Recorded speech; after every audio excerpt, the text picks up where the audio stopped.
Hello friends, YouTube channel technical hub for ITI and polytechnic channel पर आप सभी का एक बार पुनः स्वागत है। जैसा कि हमने आपको पिछली क्लास में बताया था कि आईटीआई फर्स्ट ईयर का लेक्चर हम आपको लेंगे ट्रेड एंड थ्योरी का है, जो कि इलेक्ट्रीशियन फर्स्ट सेमेस्टर का है ये। और इसी इलेक्ट्रीशियन फर्स्ट सेमेस्टर में आपको बहुत सारे क्वेश्चन ऑब्जेक्टिव टाइप का हम आपको कराने वाले हैं, जो आपके स्क्रीन पर हैं। तो इसी सीरीज में हम आपको फर्स्ट लेक्चर से ही स्टार्ट करते हैं। एंड फर्स्ट क्वेश्चन है जो कि इसमें आपके इस समय स्क्रीन पर दिख रहा है, और इसमें है what is the name of the safety sign. Safety science क्या होते हैं, तो इस सुरक्षा चिन्ह का नाम क्या है। जैसे आपको सिंबल भी दिया है, और इस सिंबल पर बैकग्राउंड जो है वो ब्लैक है, और इस पर जो सिंबल बना है वो व्हाइट कलर का है। तो ज्यादातर आपको पता होगा कि जो आपके सिंबल होते हैं वो चार प्रकार के होते हैं। वार्निंग सिंबल्स या वार्निंग साइंस, जिसे चेतावनी चिन्ह भी कहते हैं, और मैंडेटरी साइन और आवश्यक चिन्ह भी इसे बोलते हैं। और एक है प्रोहिबिशन साइन, जिसे निषेध चिन्ह भी बोलते हैं। और चौथा यानी लास्ट सिंबल होते हैं वो होते हैं इंफॉर्मेशन साइंस, यानी सूचनात्मक चिन्ह बोला जाता है। तो इस ऑप्शन में या इस क्वेश्चन में चार ऑप्शन दिया हुआ है, और इस सेफ्टी चिन्ह का सिंबल दे करके आपसे चार ऑप्शन दे करके आंसर आपसे पुटअप करता है। ऐसे ही आपका सीबीटी वाला जो पेपर होते हैं फर्स्ट सेमेस्टर आईटीआई का यानी फर्स्ट ईयर का, तो आपको उसमें ये पूछा जाता है क्वेश्चन कि आप इस चार ऑप्शन में कोई एक सही ऑप्शन को चूज करना है। तो जैसा कि आपको हमने बताया था, हमारे जो मतलब पिछले वीडियो वाले लेक्चर में बताया गया था कि आपका जो इंफॉर्मेशन होता है, इंफॉर्मेशन साइंस जो होते हैं उसके बैकग्राउंड ब्लैक होते हैं, और उस पर सिंबल जो बनाया जाता है वो व्हाइट कलर का होता है, सफेद कलर का। ठीक, तो इंफॉर्मेशन साइंस इस ऑप्शन या इस क्वेश्चन का ऑप्शन 4 यानी कि डी होगा। और ये इस पे इंफॉर्मेशन के जितने भी साइन होते हैं वो उसका बैकग्राउंड यानी पीछे जो बैकग्राउंड होता है उसका ब्लैक होता है, और उस पे जो चिन्ह बने होते हैं वो हमेशा व्हाइट कलर के होते हैं। तो इसी सीरीज में अब आगे चलते हैं। दूसरा क्वेश्चन है कि what is the smouldering in extinguishing of fire, यानी अग्नि का शमन क्या है। तो अग्नि का शमन को आपको इसका क्वेश्चन है, और इसमें चार ऑप्शन दिया है कि अग्नि का शमन कैसे होता है। तो जैसे दिया गया है कि पहला option adding the fuel element to the fire, यानी अग्नि में ईंधन का मिलना या मिलाना ही अग्नि का शमन कहलाता है। अथवा दूसरा है कि removing the fuel element from the fire, अग्नि से ईंधन अलग कर देना। ठीक, ये दूसरा ऑप्शन। तीसरा है using of water to lower the temperature, यानी कि जल का उपयोग करके तापमान को कम कर देना। और लास्ट ऑप्शन है अग्नि को ऑक्सीजन की सप्लाई से अलग करना, यानी isolating the fire from the supply of oxygen. तो इसमें जैसे आपको पता होगा कि अग्नि का या एक्सटिंग्विशर का यूज जो किया जाता है वह हमें वो कार्बन डाइऑक्साइड का यानी कि कार्बन डाइऑक्साइड का एटमॉस्फेयर क्रिएट करना होता है, या इसी दूसरे शब्द में बोल सकते हैं कि वहाँ पे ऑक्सीजन को रिमूव करना होता है। जब तक आपका ऑक्सीजन रहेगा तब तक आपका अग्नि जलता रहेगा, यानी फायर आपका बंद नहीं होगा। तो इसीलिए इसका दूसरे का ऑप्शन डी ही होगा, isolating the fire from the supply of oxygen, को सप्लाई से अलग करना। तीसरा क्वेश्चन आपका ये है, ये दूसरा क्वेश्चन में देखते हैं विच इज द फिजिकल हैजार्ड, यानी निम्न में से भौतिक हानि क्या है। तो भौतिक हानि में अगर हम आपको देखते हैं तो भौतिक हानि में आपका आता है पहला ऑप्शन धूम्रपान है ऑप्शन में, दूसरा ऑप्शन है वाइब्रेशन, और तीसरा है कोअर्सिव यानी क्षरण बोला जाता है, और चौथा है रेडियो एक्टिव, रेडियो सक्रियता। तो इनमें आपका देखा जाए कि निम्न में से भौतिक हानि क्या हो सकता है। भौतिक हानि उसे कहा जाता है जो कि आपकी फिजिकल हैजार्ड होती है, यानी कि वो आपका हमेशा वाइब्रेशन यानी कि फिजिकल कंडीशन या फिजिकल रीजन की वजह से वो उत्पन्न होता है। स्मोकिंग फिजिकल से नहीं होता, और कोरोसिव आपका फिजिकल से नहीं होता, लेकिन रेडियो एक्टिव भी आपका फिजिकल नहीं, ये आपका केमिकल होते हैं। जबकि वाइब्रेशन एक फिजिकल हैजार्ड या फिजिकल कंडीशन के द्वारा वो उत्पन्न होता है। ठीक, तो इसके तीसरे का ऑप्शन भी आपका बी होगा।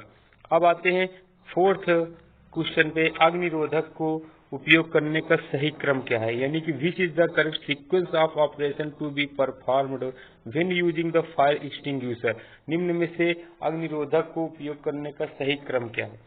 तो इस अग्निरोधक को उपयोग करने का सही क्रम आपके 4 ऑप्शन दिए, पुल, एम, स्क्यूज, स्वीप। खींचना, निशाना लगाना, दबाना, घुमाना, यानी कि जो एक्सटिंग्विशर होता है उसको किस तरह यूज किया जाता है या किस तरह उसको एप्लीकेशन में यूज आएगा। तो इसके लिए आपको ये देखना होगा कि हमें क्या करना होता है, पहले उसको पुल करना होता है, यानी कि पहले उसे खींचना होता है। जब उस चीज को खींच लोगे और फिर उसको निशाना, यानी कि जहाँ पे हमको एक्सटिंग्विशर के जो होते पाइप होता है उसको वहीं पे निशाने पे उसको लगाना पड़ता है, और फिर बाद में ऊपर का जो उसके निब होते हैं या उसके ऊपर के हैंडल जो होते हैं एक्सटिंग्विशर को उसको दबा देंगे तो हमारा एक्सटिंग्विशर के मटेरियल जो होंगे या कार्बन डाइऑक्साइड को क्रिएट कर देंगे और हमारा आग बुझ जाएगा। तो ये हमारा चौथा ऑप्शन का ऑप्शन ए होगा। अब आते हैं दूसरे क्वेश्चन पे आते हैं, जो आपका 5th क्वेश्चन होगा, ये जो कि ऊपर ही है।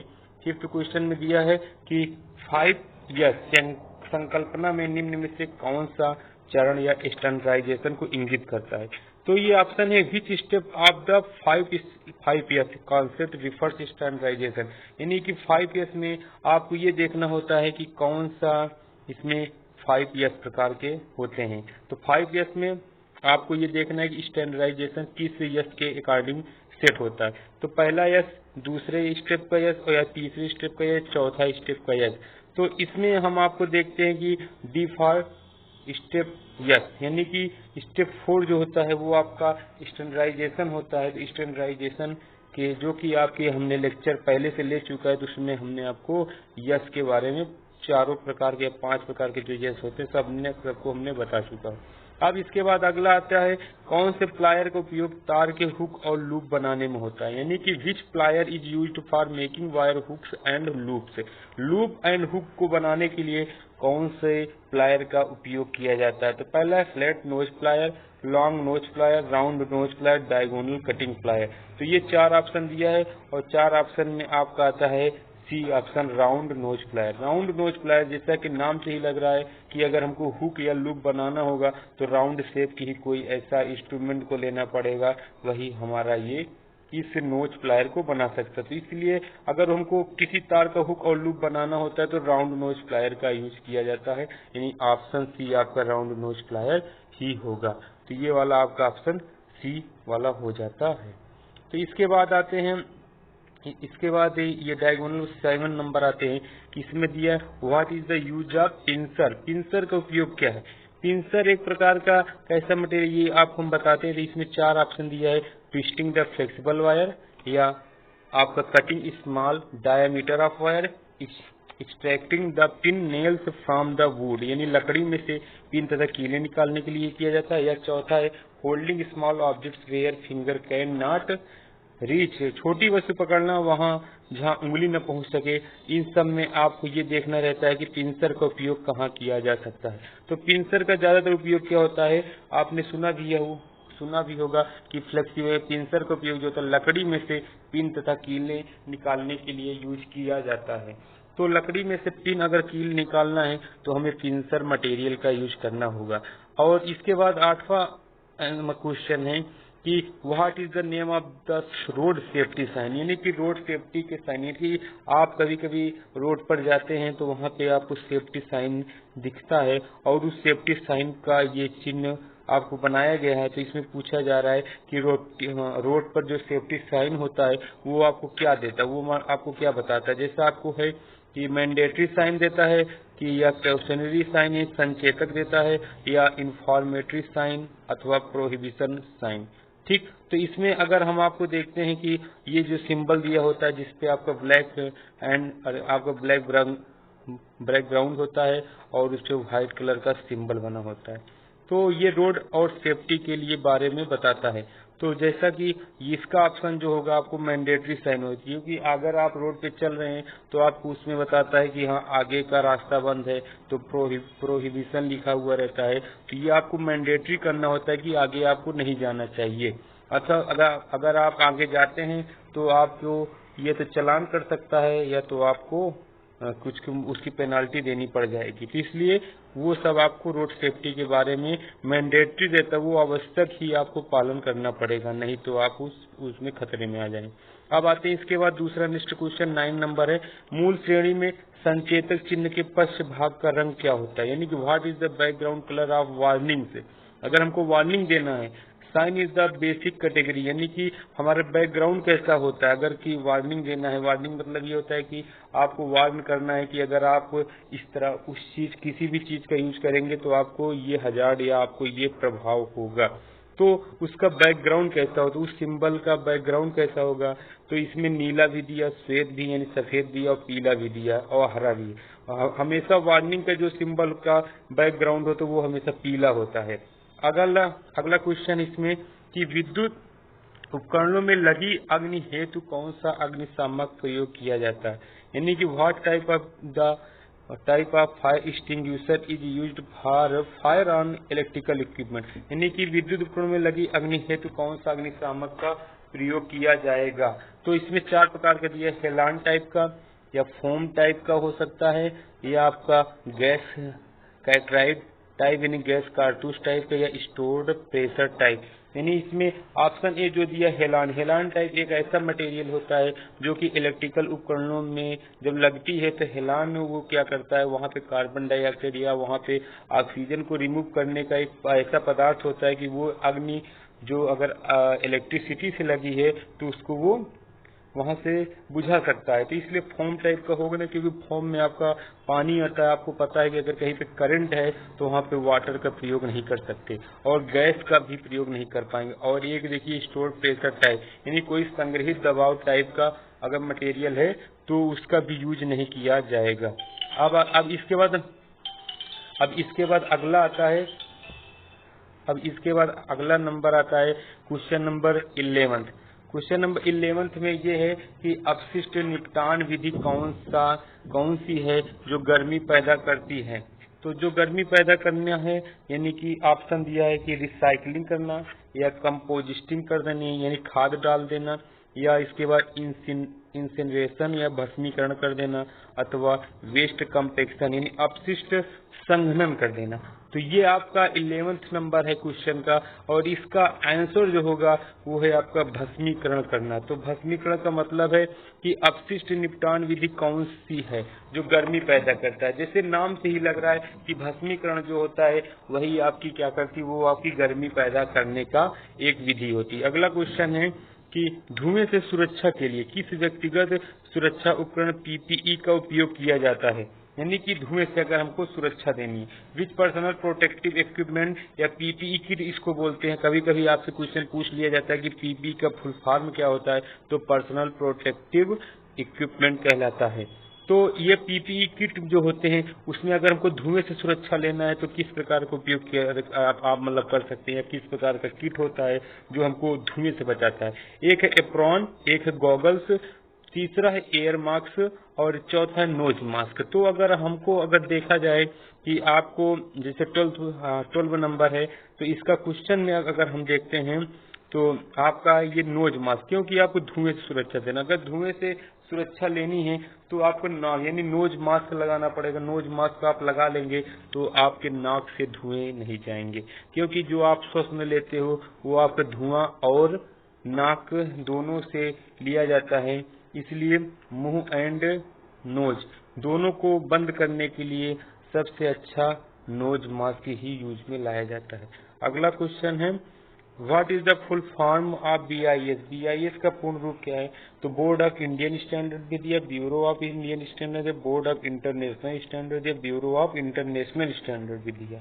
तो आपको जैसे इसका फुल फॉर्म पहले से ही पता होगा कि ब्यूरो ऑफ इंडियन स्टैंडर्ड आता है, ब्यूरो, क्योंकि ब्यूरो ऑफ इंटरनेशनल होता नहीं, ये बीआईएस जो होता है वो आप इंडियन फॉलो होता है, ब्यूरो ऑफ इंडियन स्टैंडर्ड इसका ऑप्शन करेक्ट ऑप्शन होगा। अब इसके बाद नेक्स्ट क्वेश्चन है कि भार उठाने और स्थानांतरित करने के लिए किस पद्धति का उपयोग किया जाता है। अगर हमको भारी साधन को ये चीज को उठाना है तो किस चीज का उपयोग किया जाएगा। पहला है विंच, यानी विंच का उपयोग कर सकते हैं, या अगला है आपका ऑप्शन, इसका अगला ऑप्शन है ये अगला 14 ही नंबर का क्वेश्चन है कि क्रेन और स्लिंग या लेयर्स और रोलर्स अथवा मशीन मूविंग प्लेटफॉर्म्स। तो आप लोग जानते होंगे कि अगर भारी चीज को अगर हमको उठाना है तो उसमें ज्यादातर क्रेन एंड फ्लाइंग से यानी स्लिंग्स का यूज किया जाता है। अगला क्वेश्चन है यानी 15 नंबर का क्वेश्चन आपका आता है। तो 15 नंबर का क्वेश्चन में ये दिया है कि आग बुझाने में स्टर्विंग क्या है, यानी कि जब हम आग को बुझाने जाते हैं तो स्टर्विंग क्या होता है। तो स्टर्विंग में ये होता है कि अग्नि में ईंधन को मिलाना काम किया जाता है, कि अग्नि से ईंधन को अलग करने के लिए स्टर्विंग लगाया जाता है, अथवा रिमूविंग फ्यूल एलिमेंट यानी जल का उपयोग करके तापमान को कम करना, या अथवा अग्नि को ऑक्सीजन की सप्लाई से अलग करना। अग्नि को ऑक्सीजन की सप्लाई से अलग करने का इसका कोई यूज नहीं है, और अग्नि में ईंधन का मिलाने का भी कोई नहीं। स्टर्विंग एक ऐसा उपकरण उसमें लगा होता है जो कि जल का उपयोग करके तापमान को यानी कि उससे हम वाटर को मिलाते हैं और वो वाटर वो जाता है टेम्परेचर को कम कर देता है। तो removing fuel element from the fire. तो ये 15 नंबर का ऑप्शन सी करेक्ट होगा। अगला आता है ऑप्शन 16 में आता है कि पीपीई का नाम क्या है। पीपीई का नाम जैसे आ गया है कि अगर हम आपको देखें, ये आपको सिंबल दिया गया है, तो इस पीपीई किट में क्या है, ये कौन सा मास्क है। जैसे नोज मास्क है कि हेड शील्ड है या फेस शील्ड है या हैंड स्क्रीन है। तो जैसा कि आपको फिगर से ही लग रहा होगा कि ये हमारा हैंड स्क्रीन है। आप हैंड स्क्रीन जानते होंगे कि हाथ के द्वारा ये लगाया जाता है, और ये हैंड स्क्रीन क्वेश्चन में आपके दिया हुआ है। ठीक, तो ये हैंड स्क्रीन हो गया, क्योंकि नोज मास्क है नहीं, हेड शील्ड होता नहीं, हेड में लगने वाला ये उपकरण दिख नहीं रहा है, फेस शील्ड होगा नहीं, ठीक फेस में भी नहीं, ये हैंड स्क्रीन। आप देखते होंगे कि वेल्डिंग करते वक्त एक आदमी हाथ में हैंड स्क्रीन लिया रहता है और उसी हैंड स्क्रीन के द्वारा वो वेल्डिंग करता हुआ, तो ये हैंड स्क्रीन का आपका सिंबल है। इसके बाद आता है 17 में अपशिष्ट निपटान विधि कौन सी है जो बहुत सारी ऊर्जा बचाती है। नहीं, बहुत सारी ऊर्जा को अगर बचाना है तो कौन सा अपशिष्ट निपटान विधि होगी। तो इसमें है लैंडफिल रिसाइकलिंग कर देना, इंसिनरेशन करना यानी भस्मीकरण कर देना, या कंपोजिशन करना यानी कोई खाद डालना, यानी उसमें अगर हम खाद डाल देते हैं तो वो अपशिष्ट निपटान विधि हो जाएगी। यानी कि इसमें आपको अपशिष्ट विधि बतानी है। तो इसमें है रिसाइकलिंग करना। कोई भी चीज होती है या किसी भी चीज की रिसाइकलिंग की जाती है तभी वो क्या होता है कि डिस्पोजल हमको मिलता है, यानी वेस्ट डिस्पोजल जो होगा वो सेव होगा। अगर वो वेस्ट डिस्पोजल का अगर हम रिसाइकलिंग करते हैं तो हमको एनर्जी एक भारी मात्रा में एनर्जी मिलती है। लैंड फिल्म करना है, अगर जमीन में किसी चीज को भर दोगे तो हमको वो एनर्जी मिलेगी नहीं, और ये भस्मीकरण कर दोगे वो भी जमीन के अंदर गाड़ना होगा, उससे भी नहीं। चौथा है खाद डाल दो, अगर खाद डालकर कोई डिस्पोजल वाली मटेरियल अगर डिस्पोज करना है तो हमें रिसाइकलिंग ही मेंटेन करना पड़ेगा, तभी हमको नहीं। तो इसका ऑप्शन हो गया बी ऑप्शन। अब आते हैं, अगला क्वेश्चन है कि किस टाइप की कृत्रिम श्वसन विधि का प्रयोग उस पीड़ित के लिए करते हैं जिसकी छाती और पेट में चोट हो। अगर छाती और पेट में चोट हो तो कौन सी विधि का उपयोग किया जाता है। एक है सेफर विधि का, दूसरा है माउथ टू माउथ विधि, मुंह से मुंह विधि होती है, एक तीसरी है माउथ टू नोज विधि, माउथ टू नोज मेथड होता है, यानी मुंह से नाक की विधि होती है। और अगला है Nelson arm left back pressure method, Nelson की भुजा ऊपर पीछे दबाव विधि होती है। यानी किसी प्रकार की अगर कृत्रिम श्वसन विधि का प्रयोग उस पीड़ित के लिए करते हैं जिसकी छाती और पेट में चोट हो तो उसे क्या करते हैं, नेल्सन की एक स्कीम होते हैं। नेल्सन एक साइंटिस्ट थे, उन्होंने बताया था कि भुजा ऊपर और पीछे दबाव विधि एक ऐसी विधि होती है कि अगर आर्म को आप ऊपर एंड पीछे दबा करके करते हैं तो उसके कृत्रिम श्वसन जो आपका प्रयोग किया जाता है वो पीड़ित के लिए या पीड़ित के लिए वो बहुत लाभदायक होता है। तो इसकी छाती और पेट में चोट अगर आती है तो उसके श्वसन, उसको जो कृत्रिम श्वसन यानी जो कि उसको हम आर्टिफिशियल रेस्पिरेशन करते हैं वो हम नेल्सन की भुजा वाले मेथड का ही यूज करना पड़ेगा। अगला क्वेश्चन है, नेक्स्ट क्वेश्चन में ये है कि किस प्रकार के व्यवसायिक स्वास्थ्य खतरे के कारण संक्रमण हो सकता है।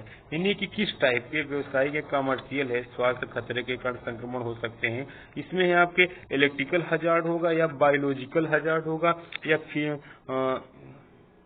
आपका फिजिकोलॉजिकल हजार्ड होगा या साइकोलॉजिकल हजार्ड होगा, शारीरिक खतरा, मानसिक नुकसान भी होता है, या जैविक नुकसान या विद्युतीय नुकसान होते हैं। तो इसमें अगर आपको देखा जाए तो किस प्रकार से कॉमर्शियल या ऑक्यूपेशनल हेल्थ हजार्ड की इशू बनती है, उस इशू में आपका बायोलॉजिकल हजार्ड होगा, क्योंकि आपके ये ऑक्यूपेशन ये है कि कॉमर्शियल जो हेल्थ होता है उसमें आपको बायोलॉजिकल ही हजार्ड यानी जैविक नुकसान जो भी होता है उसी को हम कॉमर्शियल हजार्ड बोलते हैं या ऑक्यूपेशनल हजार्ड भी बोल सकते हैं।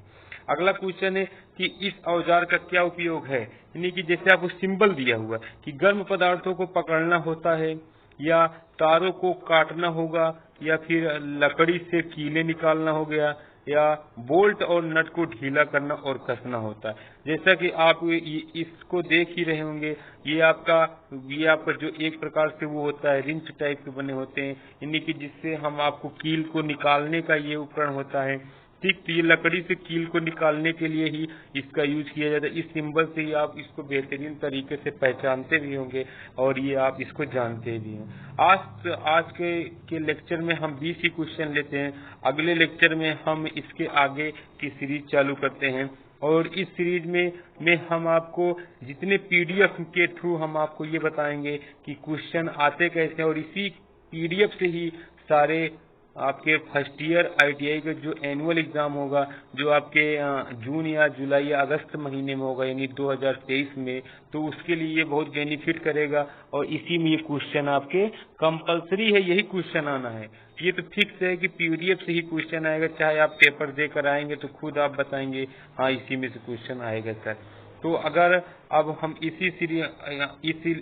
इस लेक्चर में अब हम इसी पर एंड करते हैं, और अगली वीडियो जल्दी आएगी। कृपया आप, अगर ये वीडियो आपको अच्छा लगे या आपको कुछ समझ में आए तो आप प्लीज इसको अपने दोस्तों के बीच में शेयर करिए, और दोस्तों को बताइए कि क्लास पुनः फिर स्टार्ट हो गई है। आप लोग वीडियो पर आकर के या आप अपने इस पे technical hub for ITI and polytechnic के चैनल पर आकर इसको पुनः देख सकते हैं और पढ़ सकते हैं। और अगर कोई क्वेरी हो या कोई क्वेश्चन आपके मन में हो तो वो आप कमेंट बॉक्स पर आप लिख करके हमें बता सकते हैं। हम उस क्वेश्चन या उस क्वेरी को हम आपका अगली वीडियो में रिजॉल्व देंगे या सॉल्व करके हम आपको उसको समझाएंगे। थैंक यू क्लास, और जो भी आपको दिक्कत होगी वो बताइए। थैंक यू क्लास, धन्यवाद।